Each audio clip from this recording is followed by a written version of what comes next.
Imagine if the entire U.S. Navy had been destroyed at Pearl Harbor.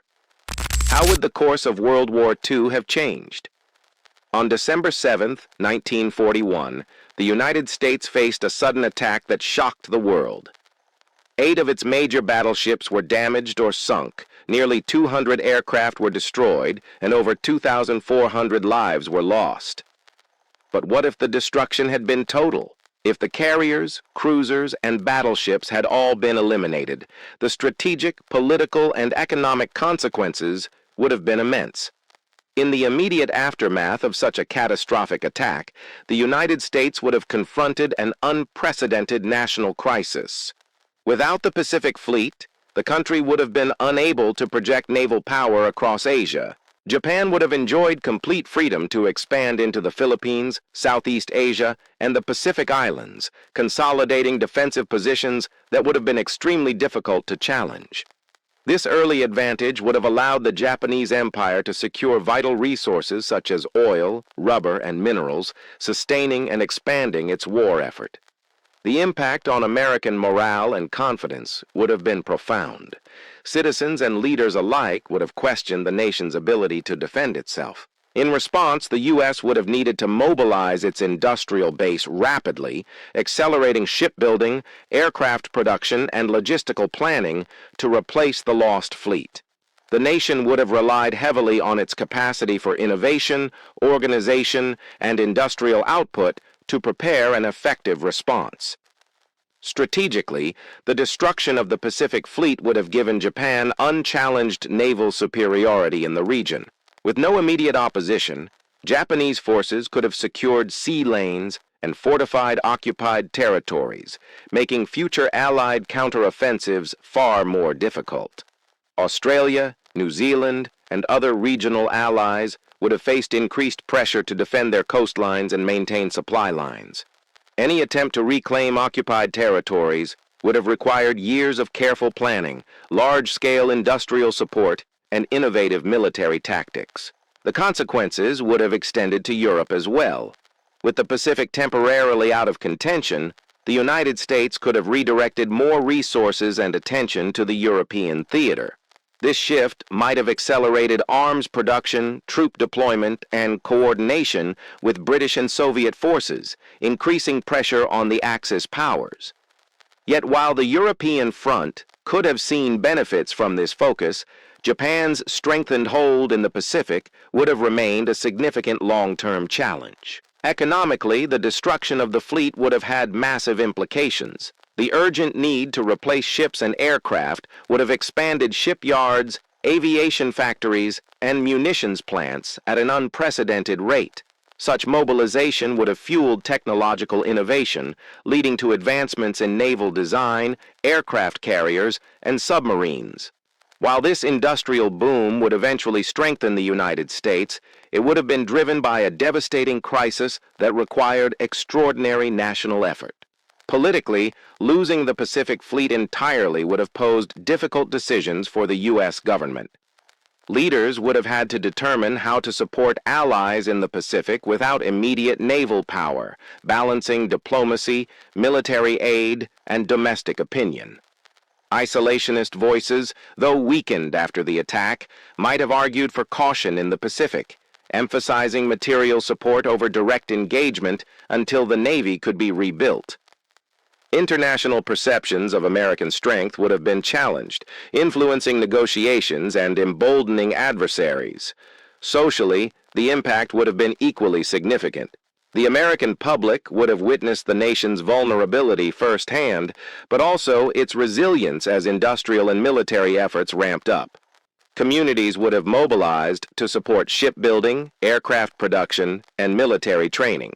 Propaganda, media coverage, and educational campaigns would have reinforced a message of unity and determination, shaping the national identity in the years that followed.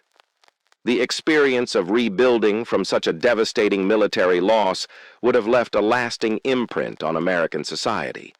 By the time the United States had rebuilt its Pacific Fleet, the theater of war would have looked dramatically different. Japanese forces, having had time to fortify positions and integrate newly occupied territories, would have presented formidable obstacles. Any U.S. counteroffensive would have required careful planning, innovative strategies, and coordination across land, sea, and air forces. Amphibious operations, long-range naval strikes, and combined arms tactics would have become essential tools in a more challenging conflict. Naval engagements, particularly involving aircraft carriers and submarines, would have defined the next phase of the Pacific War. The U.S. would have had to rely on new technologies and tactics, including improved sonar, radar, and coordinated fleet movements, to regain control of the seas. Each battle would have been harder fought, with higher stakes, and strategic victories would have come only after careful preparation and large-scale coordination. The economic ripple effects of such a disaster would have extended beyond military production. Supply chains, trade routes, and resource allocation would have been affected globally. Nations relying on U.S. exports or assistance would have faced delays, while Axis powers might have exploited opportunities to expand influence in regions previously contested by American forces. The rebuilding effort at home would have fueled a surge in employment and innovation, laying foundations for post-war industrial and technological dominance. Even culturally, the destruction of the Pacific Fleet would have shaped American society. Stories of resilience, ingenuity, and national solidarity would have dominated media and education. The shock of losing so much military power at once would have left a deep impression on generations, emphasizing the value of preparation, strategic planning, and collective effort. National identity and pride would have been intertwined with the narrative of recovery and eventual victory. Ultimately, even with the Pacific Fleet destroyed, the United States would still have likely emerged as a global power.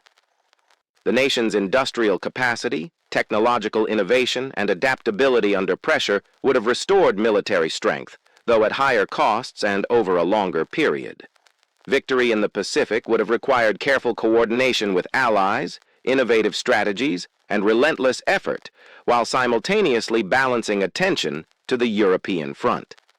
This hypothetical scenario also highlights how pivotal moments can shape the course of history. One single event, measured in hours, could have altered alliances, production priorities, military strategies, and public sentiment worldwide.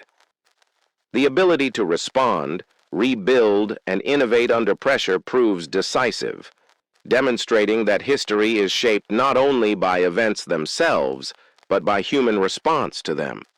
By exploring this what-if, we gain perspective on the importance of naval power, strategic foresight, and industrial capacity in global conflicts.